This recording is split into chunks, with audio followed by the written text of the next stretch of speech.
On your Wednesday episode of Locked On Raptors, Scottie Barnes takes over against the Miami Heat and gives a bit of a look at what a Scottie Barnes-centric Raptors team can look like. It looks pretty darn good. We'll also dig into the Raptors moving to 38-38, the play-in race, the joy of a playoff battle down the stretch. It's all coming up on today's episode. Thanks so much for hanging. You are Locked On Raptors, your daily Toronto Raptors podcast, part of the Locked On Podcast Network, your team every day.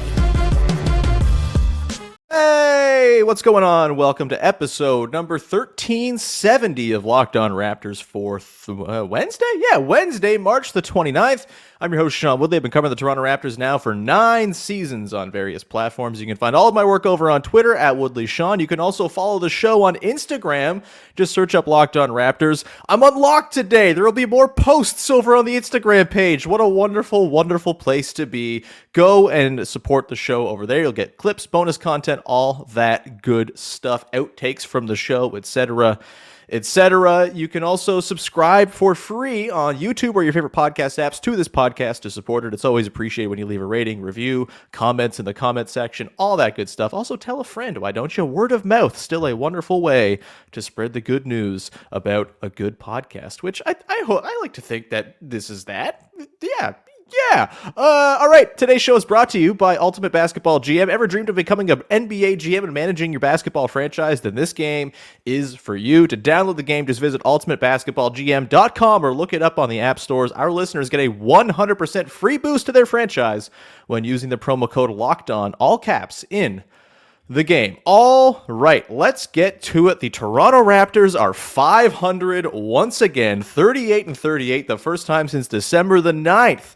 They have been a 500 basketball team. They moved to 12-8 since the Jakob Poeltl trade, a 49-win pace, I might add. That's not bad at all.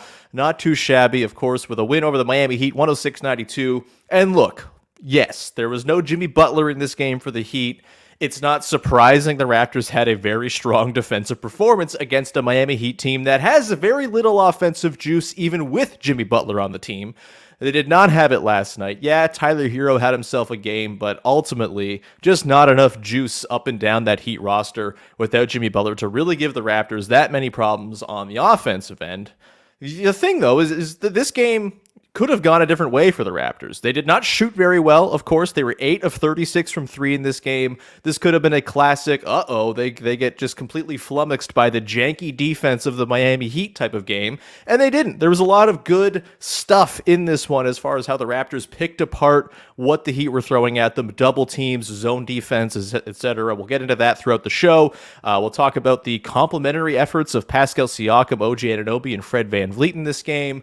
We'll get to the good, the bad, and the but we're going to start with Scottie freaking Barnes, who just took this game by the horns in the early going. 22 points overall, 7 boards, 12 assists, 3 steals, 10 of 16 shooting, 0 of 3 from deep, so 10 of 13 on twos against a Heat team that has Bam Adebayo skulking around the middle of the floor, protecting the rim. They're a very good defensive team. They're going to make it hard on you to hit your twos just with the way they collapse, the way they help, the way they send extra bodies. A really, really encouraging 2-point performance from the Raptors as a whole. You had Siakam in this game, 10 of 15 on twos. OG in this game, 5 of 5. Barnes, 10 of 16. Even Fred had himself, 3 of 4 on from 2-point range in this game as well. They crushed it from 2-point range, but it all began with Scottie Barnes. And I think this game, more than maybe any other game this season, illuminates exactly what the vision that I've been talking about all season long, that a lot of people have been reticent to accept as a thing that might happen. But this is the vision of what this team can look like if you just keep it together and let internal growth and development for one Scottie Barnes take place in due course. Scottie Barnes is someone who can take over games. He's someone who, when he decides to put his imprint on it, he can do it at the drop of a hat. We've seen it in fourth quarters all season long. We've seen it for longer stretches here and there. And there's been this sort of through line of this season, this sort of tension between Scottie Barnes and the sort of old heads, if you will. Pascal Siakam, Fred VanVleet, the two guys whose team this is right now, has been their team for a couple of seasons now, ever since Kyle Lowry left. Even before Kyle Lowry left, the baton was being handed over to them, as it were. And the tension has been Scottie Barnes is here. He's this, rookie of the year. He comes in. He's the golden boy. Everybody loves Scottie Barnes, but does he just get the top job on the team? Does he just get the guy status just because of a rookie of the year season?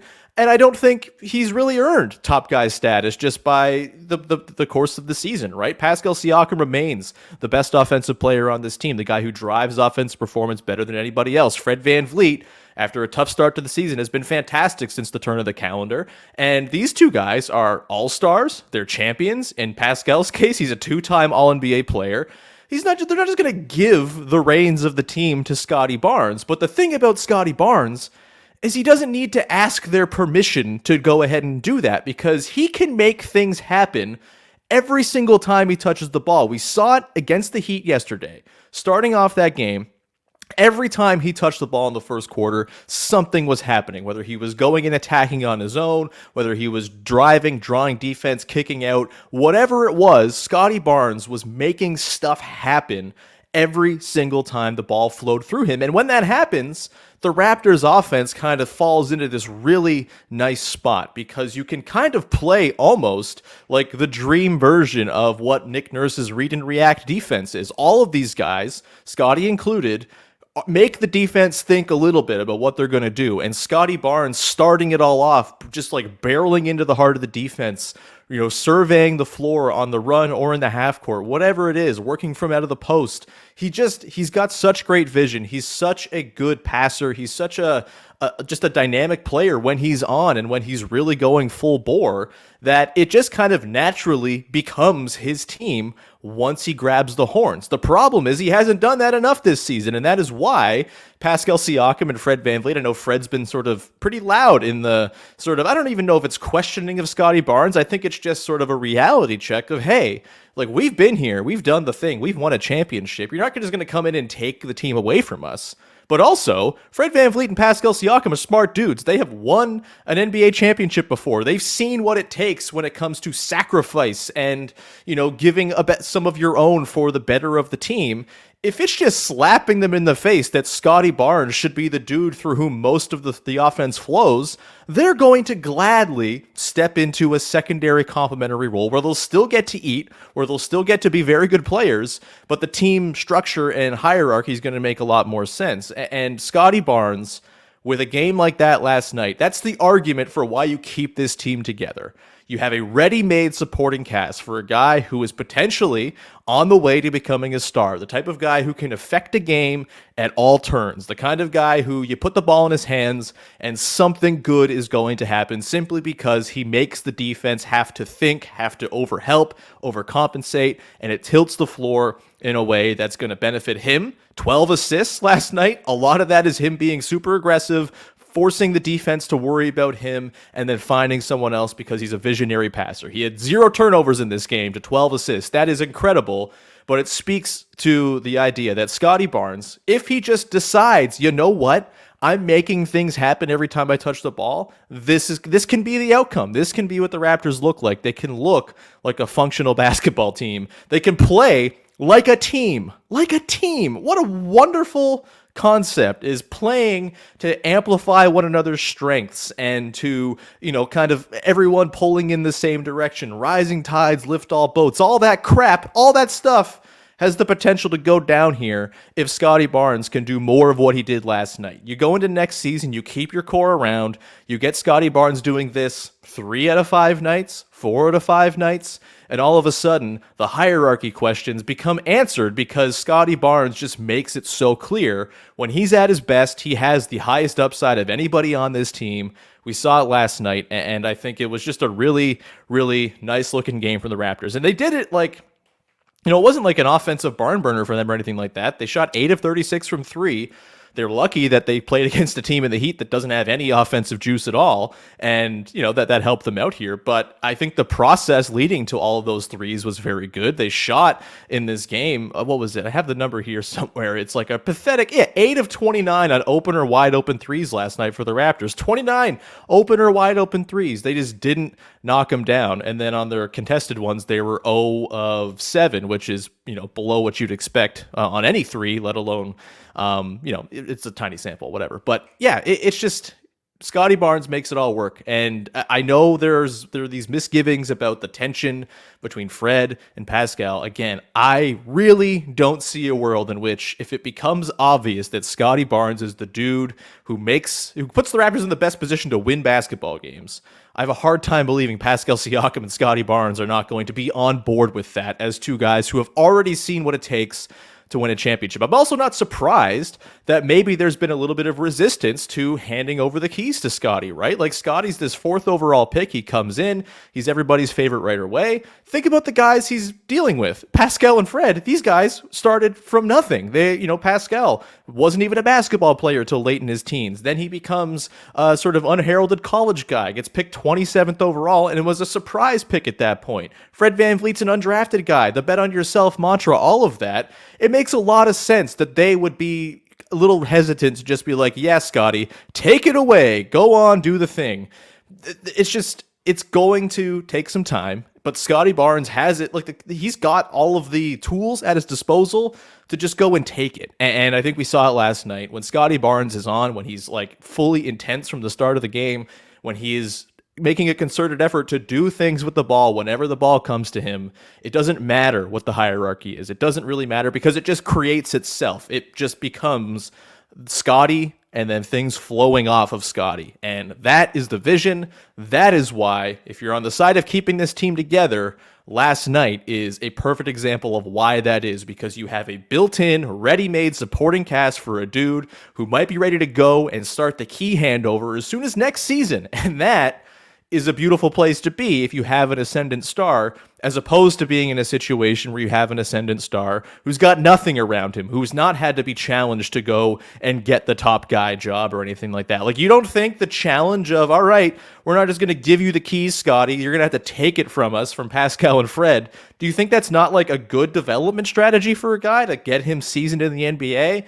I certainly think it is, and hopefully last night's the start of things to come, with Scottie Barnes kind of being the dude for the Raptors, because they will eventually need him to be the dude. I've talked about it. Pascal Siakam is amazing. He is not the best player on a championship team. Scottie Barnes might not be either, but he might have the best shot to be. And we saw last night exactly what an engaged and fully involved Scottie Barnes can do to make this team make a whole lot more sense. We're going to come back on the other side, get into my thoughts on the way Pascal, Fred, and OG played off of Scottie Barnes, and also the offensive problem solving we saw from the Raptors in this game. Something they've struggled with a lot is janky defense from specifically the Miami Heat, among other teams. We will get into how they picked it apart last night and how those guys just fit, man. They just fit. We will get to that in a sec, but first, got to tell you about our friends over at Ultimate Basketball GM. It is the coolest game you'll ever play when it comes to simulating that experience of being the GM of a franchise. You've probably done it in 2K or whatever it is. You sim through the game so you can get to the off season. What if you didn't have to sim through anything and you just got to manage as the GM all season long? Go download Ultimate Pro Basketball GM right now, and you can do that. It comes with all of the different simulation possibilities that you might want in a game like this. You get to deal with challenging personalities of players and coaches. You get the hiring of the right coaches and assistants. That's on you as well. Trading the right players, training players, making draft picks. It's all there as you navigate your franchise through free agency and the draft and all the ups and downs of multiple seasons, all in a challenging and realistic game world. Ultimate Pro Basketball GM is completely free and playable offline. You can play on the go as you want. You can also join up and play in a league with your friends. There's a Locked On League going right now that I'm not performing very well in. Locked On Raptors listeners get a 100% free boost to their franchise when using the promo code Locked On in the game store, so make sure you check it out. To download the game, just visit probasketballgm.com, scan the code on the screen if you're looking on YouTube, or look it up in the app stores. That's probasketballgm.com. Ultimate Pro Basketball GM. Start your dynasty today. All right, we continue on here with your first listen of the day, digging into the Raptors' win over the Heat and the way their offense figured stuff out in this game in a way that they've not always done. We've seen the Raptors struggle against zone defenses in particular over the last couple seasons. Not a ton of shooting. It stands to reason that they're a team that's going to get potentially owned by a zone once in a while. And without Gary Trent Jr. available, they were at a real risk of this being one of those games, especially when, in practice, they actually only shot 8 of 36 from 3. It was everything else that worked to their advantage here. And I think the thing that stood out to me is just Pascal Siakam, O.G. Anunoby, Fred VanVleet. Not perfect players, not guys who are going to lead a team to a championship or anything like that, but they're all good basketball players, and they're all smart basketball players. And I think the way they picked apart the Heat in this game was really impressive. The Heat sent a lot of double teams. They sent a lot of, nasty-looking janky zones, and the Raptors, who typically struggle with that type of stuff, were fantastic. They're usually pretty good working out of double teams. Pascal in particular, we've seen the numbers from him last year in particular. He was doubled as much as anyone in the league, and the Raptors scored like gangbusters out of that. But we haven't seen it quite as much from O.G. Anunoby necessarily as like a really good passer out of those situations. O.G. last night, 5 assists to 2 turnovers. That's great to see. He got doubled a ton. They were kind of throwing it into him on the low block, and the Heat were sending help super quick. He was getting it out really quickly and leading to all sorts of swings and cuts from the middle, 45 cuts, all this stuff. It was great. Pascal Siakam, I think, is finding his comfort zone within this new sort of roster makeup and within the limited spacing that you have with Jakob Poeltl and Scottie Barnes out there. He took 5 threes in this game, missed all of them. That's not amazing, but he had the jumper going, finishes this game 9 of 11 after starting 2 of 9 and looking a little rugged, kind of grinding through it a little bit. But Pascal's finding his way. And Pascal, I think we should probably just, I know it's been a struggle for him post-trade. I know he's not been his peak self, but also he's not been that far off from the Pascal we know. As he's getting more comfortable, the numbers are up, on the uptick again over the last week or so. And in the 20 games since the Jakob Poeltl trade, Pascal Siakam's numbers not all that different from the numbers that got him on the 3rd All-NBA team last season. 22.7 points, 7.5 boards, 5.4 assists, 47.6% from the field, 33.3% from deep, 55.7 true shooting. More or less his numbers from last season when he made All-NBA. Slightly less efficient and 1 less rebound, but he's very good. He's Pascal Siakam. He's not changed tangibly, despite there being a bit of an adjustment period here after the trade. He's still very good, and I think playing off of Scottie Barnes, he gets even more dynamic. He's working against tilted defenses if Scottie's passing out of double teams or whatever it might be. I think it's going to work. Those two guys together, we see it when they pass in transition. We see it when they work in the half court, cutting off of one another. There's a chemistry there, and I think there's a ready-made co-star for Scottie Barnes in Pascal Siakam, just kind of waiting there for Scottie Barnes to kind of get to the spot that we all want to see him get to. And plenty of teams around the league would fall over themselves to get Pascal Siakam in as their number 2 guy.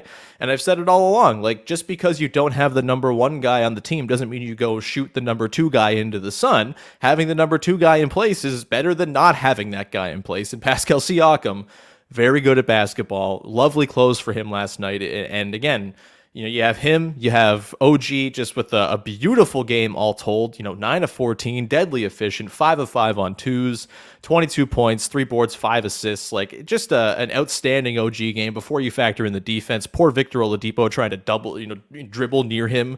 Good luck. Anyone trying to dribble near him, good luck. It's ridiculous. And you're just seeing that these guys have the requisite skills to kind of play off of a Scottie Barnes if he is going to be sort of the heliocentric player for the future. These guys can all thrive working off of that. And I think we saw it, again, in the way they attacked the double teams in particular, but also the zone. I mean, they did a good job dealing with the zone in this one. Yeah, their 3-point shooting left a little to be desired, and they probably could have done even better than they actually did. But plenty of opportunities where, Scottie flashes to the middle. He's so good in the middle of the zone there because he can take one step and score. He can pass to a cutter. He can pass to a 3-point shooter. He's got all the options available to him because of his height, because of his ability. He's really good. So that was beautiful to see. Fred VanVleet, not the greatest shooting game, but he hits a couple of massive shots late, those 2 corner threes from opposite corners. And then also, he has a couple of huge makes on the interior as well that felt pretty timely as the Raptors were taking control of the game in the third quarter. Like, it's just, again, this game is an argument for why you keep this team together. At the very least, you keep this starting 5 together. We'll talk about Gary Trent Jr. another day, I'm sure. But, like, the starting 5 continues to perform super well, and they're getting more comfortable playing off of one another. They're getting comfortable playing in more different ways. You can play the sort of Fred Yak pick and roll as the base and work out of there. That's been effective. You can have Pascal go to work as that probing offensive engine type. That can work for stretches of games. Scottie Barnes obviously can take the bull by the horns whenever he wants. That could be an effective way for you to go and play. They have multiple ways to play within the confines of that starting 5, and the defense has continued to be excellent. The numbers for the starting 5 are not lying right now, man. They're really good. I have the numbers here somewhere. I'm losing them. They're a plus 13.2 net rating right now. 120.7 offensive rating. Like they're really good. It's a good lineup. It's been one of the best lineups in basketball since the Jakob Poeltl trade. It's been fun, man. And I know there's a lot to be desired from this season. We're sitting here celebrating a move to 500 as though that's some grand achievement. It's not, but it's nice to see nonetheless. But the way the team has played since Jakob Poeltl, the way these guys complement one another, even with the inability of this team to shoot at all. Like I said off the top, you have in this game 4 dudes with 5+ assists. You have guys who can make a play with the ball. Siakam, O.G, Barnes, Poeltl, VanVleet. All of those guys can do something damaging when the ball comes to them in different spots, and it forces the defense to react, and that forces openings elsewhere. And it's a different kind of spacing, but they're finding ways to make it work, because having 5 guys who can all make the defense worried a little bit about something they might do is a super valuable thing. There's no guy out there who you can just leave and be like, we're not going to worry about that guy. He's not going to hurt us. You leave Scottie Barnes with 10 feet of space to work with. He's just going to drive into it and make things happen. You leave Pascal with space. He's going to, drop step you into oblivion after driving into you. These guys are good, man. And again, it's the Heat. It's Jimmy Butler not being available. It's not like any great shakes win. I feel like they haven't played a full and healthy team, in a while as far as opponents go. I guess, their game last week against the Nuggets, where they beat the best team in the West, certainly stands out as one, but 2 weeks ago, whatever. But yeah, it's they're playing well, man. The guys around Scottie, it just feels to me like, this is the vision. This is what they're thinking. Scottie eventually becomes the dude. You get the early prime of Scottie overlapping with the late prime of Siakam and Fred, and you have yourselves a basketball team that can go win yourself some games. I had a good time watching that game last night. It was nice to see them again just kind of play for one another, play as a team. It's been too much this season of that not being a thing. It was very much on display, and all of the concerns about tensions and who's got the ball, who doesn't got the ball, whose team is it, who's the guy. That stuff goes away when you're winning games and when you're putting up numbers, and everybody has a chance to eat in these lineups. You get 26 from Pascal, 22 for O.G and Scottie. Fred gets his big moments obviously late. There's just there's a lot to like here. As much as it's been a disappointing up and down rocky road season, there's plenty to build upon going into next year. And this game against the Heat was one of the more impressive. Again, the Heat weren't any threat in this game without Jimmy Butler, really. But the way that they carved apart this Heat defense, which can be absolutely nasty at times, was I thought really impressive. Good stuff all around. We're going to come back on the other side, get into the good, the bad, and the to round out the show. Of course, the way we round out every Raptors recap episode here on the show. Before we do that, however, got to tell you about our friends over at FanDuel, the #1 sports book in America, and the NCAA tournaments right now are heating up, both on the men's and women's sides. The Final Four coming up this weekend for both. That's making it a wonderful time to go and sign up for FanDuel, because it's giving new customers a no-sweat first bet up to $1,000. That's $1,000 in bonus bets back if your first bet doesn't win. Just go to FanDuel.com/lockedon and sign up today to claim your no-sweat first bet. Then you can wager on everything from the money line to point spreads to which team will be cutting down the nets when it's all over. all on an app that's safe, secure, and super easy to use. Don't miss your shot at a no-sweat first bet up to $1,000 when you join FanDuel today. Just go to FanDuel.com/lockedon to sign up. Make every moment more with FanDuel, an official sports betting partner of the NBA and of Locked On. All right, we continue on here, rounding out the show with your first listen of the day, and the good, the bad, and the way we round out every Raptors recap here on Locked On Raptors. Let's get to the good, shall we? Talked a lot about the other starters. We'll also give some love to Jakob Poeltl here. Just 2 points for him, although his 2 points, the one bucket he hit late in the game was kind of the dagger that put it away after a bit of a flurry of offensive rebounds by the Heat that maybe want to jump through a window, and just it's freaking maddening. But then, of course, they miss all of them. It comes back the other way. They get an easy layup for Yak. It's all about over at 99-87 at that point. And I thought Yak just had himself a pretty good game doing the dirty stuff, right? 10 boards in this game, 3 offensive, 7 defensive. He only had the 1 block, but he defended really well on the interior. The Heat shot just 4 of 13 on shots defended by Jakob Poeltl in this game. Bam Adebayo was defended by Yak on 26 partial possessions per NBA.com's matchup data, which again, always a little noisy, but still. He goes 2 of 6 when guarded by Yak. The Heat scored just 21 points on those 26 partial possessions with Yak guarding him. The Raptors did a good job across the board on Bam in this game. O.G. had his moments. Precious had his moments. We'll talk about Precious coming up in a sec here.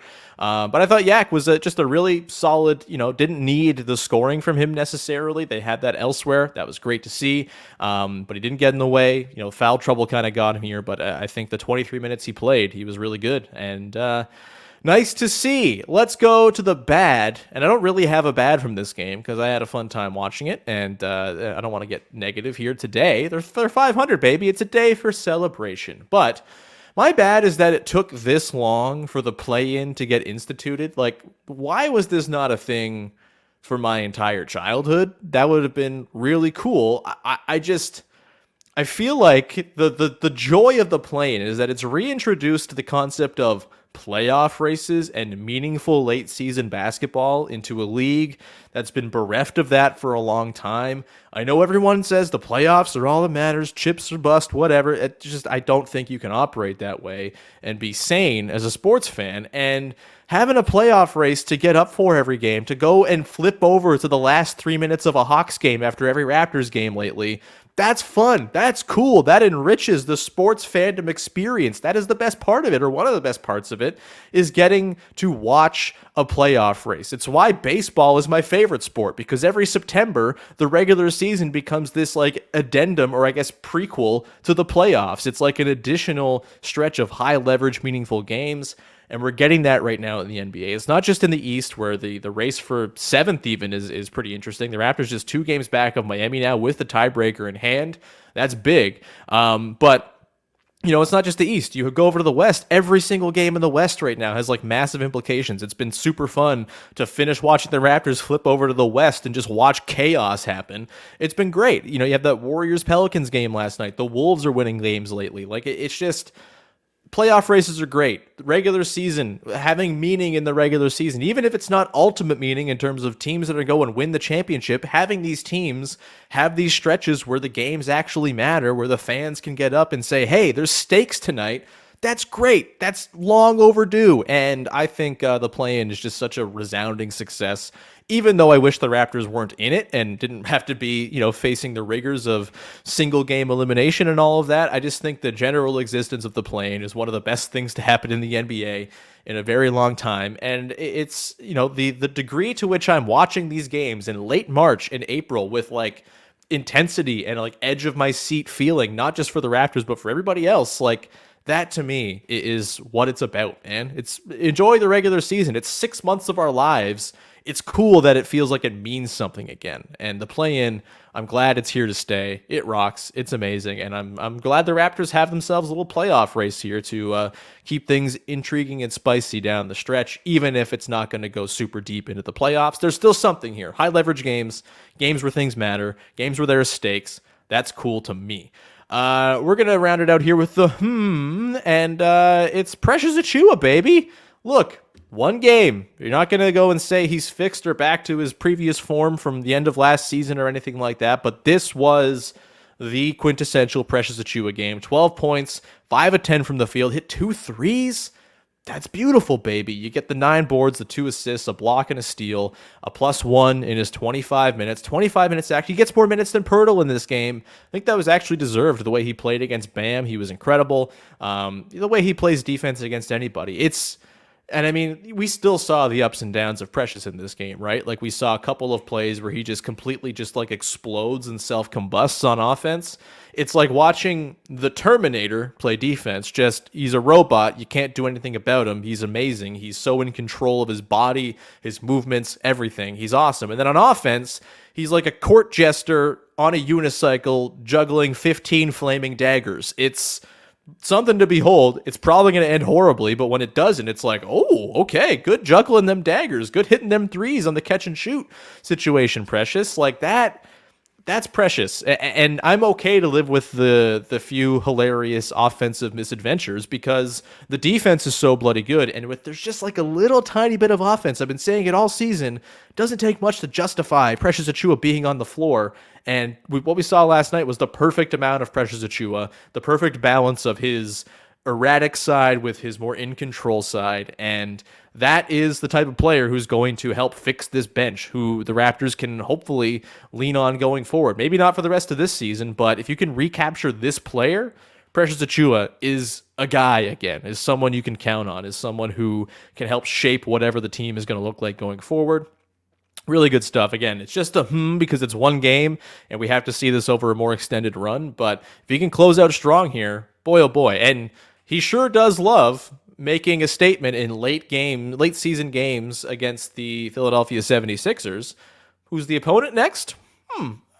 Just a thought. The pull-up 3 from last season still buried in everybody's mind. Maybe he can replicate that a little bit on Friday against the Sixers. Either way, lovely to see Precious back and having himself a resurgent game. Really, really important. Really, really nice to see and super fun to watch because when he's on, he's really, really fun. That's going to be it. Thank you so much for tuning in to today's show. I know this is like probably a toxically positive episode for a team that's 38-38, but like, I don't know, if you can't enjoy this, what are you doing this for, man? They're 12-8 since they got yacked. They look like a real basketball team. Scottie Barnes had himself one of his best games of the season.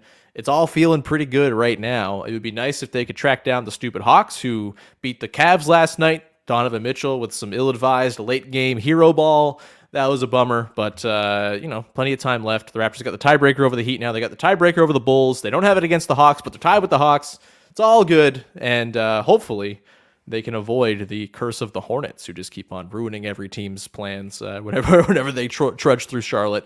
We'll see next week, I suppose, how they handle that. Or I guess Sunday's their first game with the Hornets of 2 back-to-back. Anyway, we're going to leave it there. Thank you so much for tuning into the show, making us your first listen of the day. Go make your second listen of the day. Locked On Leafs as the Buds continue to push towards the playoffs. Big, big times in Toronto. Also, Locked On Blue Jays. Go check it out. Craig Ballard, the new host. I believe it's already up and running, and the season starts tomorrow. I love the Blue Jays. You know that if you listen to this show. I'm a Blue Jays freak. Go listen to Locked On Blue Jays and get your Blue Jays freak on like me. With that, please subscribe, follow, rate, review for free on YouTube, wherever you get your podcasts. It's always appreciated. You can go to Instagram, Locked On Raptors, me on Twitter, at Woodley Sean. Don't follow me on Twitter, but it's there if you really, really want to. But with that, we will leave it there and talk to you tomorrow with Katie Heindel, who's going to pop by for a little chat as well. Until then, have yourself a great day, and thanks for hanging.